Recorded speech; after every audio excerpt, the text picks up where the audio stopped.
যাতে বিচারের সম্মুখীন করা যায়। ভারত থেকে কোনো এটার পজিটিভ রেসপন্স আমাদের কাছে আসেনি। সাবেক প্রধানমন্ত্রী শেখ হাসিনাকে দেশে ফিরিয়ে এনে বিচার করার জন্য ভারতের কাছে অনুরোধ করলেও এখনও কোনো ইতিবাচক সাড়া মেলেনি বলে জানিয়েছেন পররাষ্ট্র উপদেষ্টা মোহাম্মদ তৌহিদ হোসেন।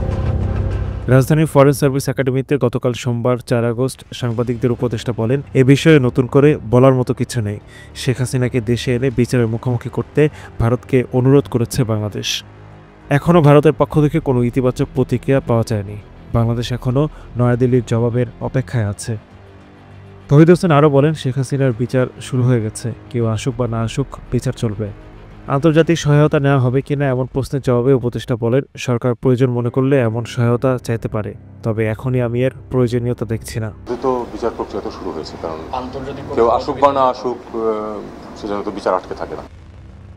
তৌহিদ হোসেন জানান, গত বছর ডিসেম্বর মাসে শেখ হাসিনার প্রত্যর্পণ চেয়ে ভারতকে কূটনৈতিক বার্তা পাঠানো হয়েছিল। এতে প্রয়োজনীয় কিছু দলিলপত্র সংযুক্ত করা হয়। গত বছরের 5 আগস্ট ছাত্র আন্দোলনের চাপে দেশ থেকে পালিয়ে যান শেখ হাসিনা। তিনি বর্তমানে ভারতে অবস্থান করছেন বলে জানা গেছে। গত মাসেও পররাষ্ট্র উপদেষ্টা বলেছিলেন, সরকারের পক্ষ থেকে শেখ হাসিনার প্রত্যর্পণ চেষ্টার বিষয়টি অব্যাহত থাকবে।